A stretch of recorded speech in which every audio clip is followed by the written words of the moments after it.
sehari ya. Waduh, marah aja ya deh.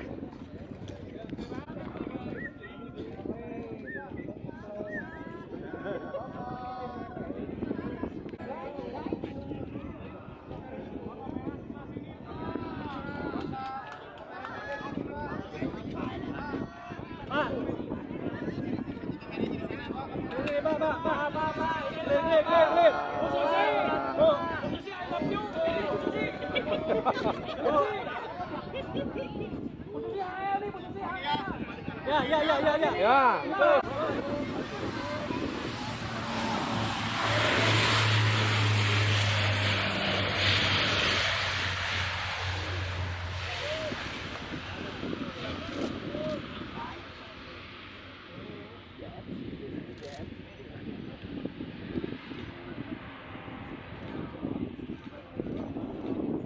Bu Susi, love you. Love you. Nah, gitu tuh. Pak foto. Love you, Bu Susi. Pak, punten Pak. Bu Susi, love you. Pak Rompi, Pak. Bu Susi, ayo Bu Susi. Lu ngake rompi minggir. Pak Disuk, punten Pak Disuk.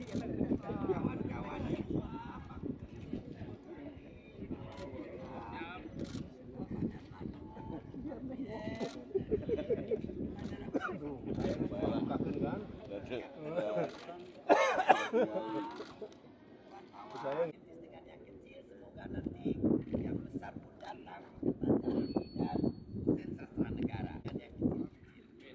Jadi katanya sedikit jadi mungkin jadi belum ada yang besar ya. Kami ingin berpartisipasi sebagai masyarakat negara. Tidak banyak. Nah, ini hanya ya.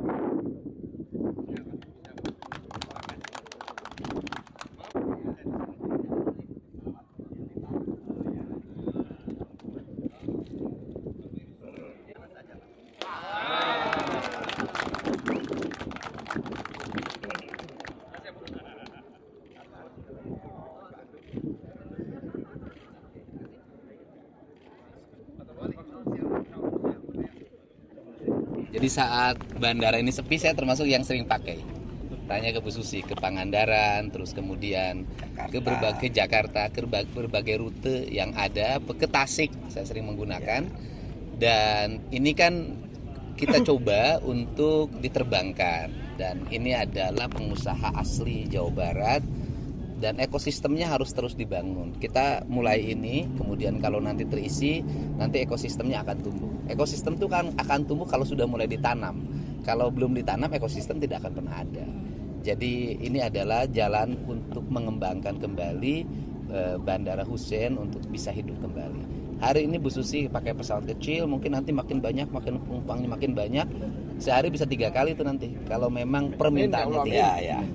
Pak, opportunity untuk pesawat berbadan besar bisa beroperasi lagi di sini?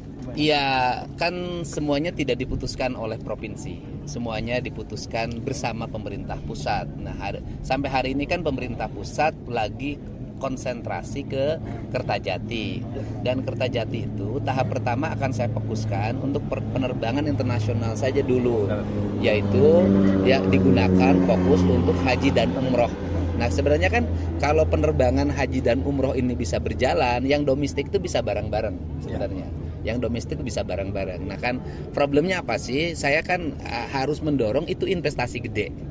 Investasi gede, dan tadi juga Bu Susi nanya biaya operasional yang diberikan, saya katakan itu kan kisaran 60 miliar per tahun. Dan saya sampaikan aja hari ini Bu Susi menawarkan uang itu digunakan untuk mensubsidi penerbangan di Kertajati, penerbangan ke berbagai rute, termasuk rute yang paling dekat itu dari Halim ke Kertajati, dari Kertajati Jogja, Kertajati Medan, Kertajati manapun lah ya. Bisa bawa penumpang. Yang penting bawa penumpang masuk ke Kertajati. Dan saya baru tahu itu tadi ilmunya dari Bu Susi, bahwa apa sih problem Kertajati itu?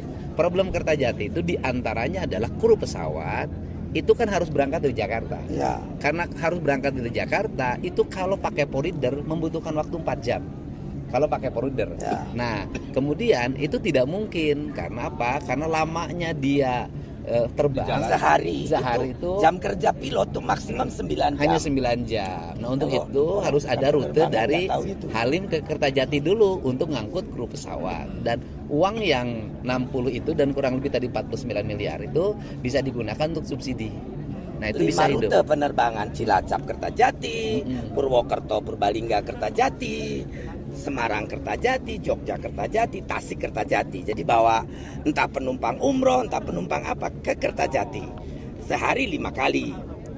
Nah yang besar pasti nanti mau nunggu di sana. Iya. Kalau nggak ada, kalau pilot pesawat hilang 6 jam waktunya, pasti rugi airline. Iya. Jadi tidak mau mereka. Oke. Dari seluruh rangkaiannya kan satu aja, harus dimulai.